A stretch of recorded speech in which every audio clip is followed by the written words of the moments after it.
Well, I thought last night was his best game. I thought he held on to the puck and was real strong in the offensive zone, and then I think that resulted in a few chances. I think he was +4 in our chance minus scoring chance that we keep. So that was his best game for sure, and I think it's a good step. I think the biggest thing with Svech is, like a lot of young players, it's he's real hard on himself, and so he as he's been here probably over the course of whatever 6-7 games, he's gotten a little more relaxed, a little more comfortable in the system, and I think that's allowed him to be a little bit better player. And then as he does that, he's got a chance to earn more minutes. So I think it's a good step. What can separate him, again, for me, his strength on puck is something that can separate him from other guys in the team and other guys in the league.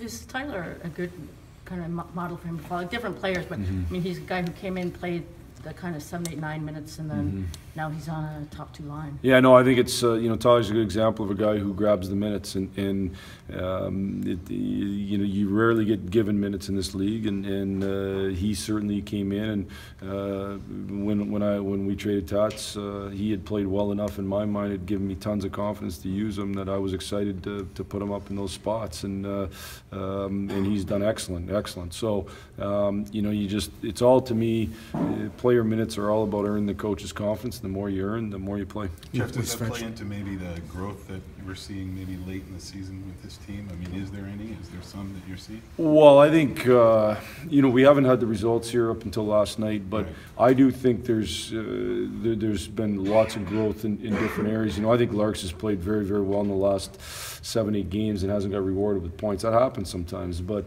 I think he's played the way that he's going to have to play to be an elite player in this league, and that's a 200-foot game. I think he's really done a good job of that.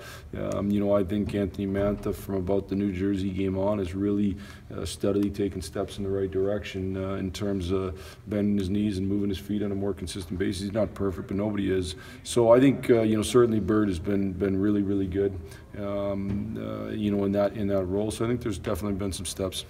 Is one of the things that Svechnikov needs to do to earn more minutes is just that trust and that comfort level defensively, making sure that he's not giving up chances? Yeah, well, yeah, for sure, and just winning your puck battles, and at the end of the day, I guess being better than other players. I mean, that's what it comes down to, doesn't it? Outplaying the guys that are in spots ahead of you, and so if you wanna grab those spots, again, those aren't given around; those are earned. And if you want to grab, and the teams that have given them in the past usually suffer from it because there's entitlement involved. If you want to earn those spots, you got to go out and play better than other guys. It's same thing in what happens in the American League, same thing that happens at the junior hockey level. You got to earn them. So I think he's getting more comfortable in the system, so that'll help him for sure be able to play fast. When you're not comfortable, you're thinking all the time. When you're comfortable, you can play faster because you don't have to think as much, and then just make a big impact in the game.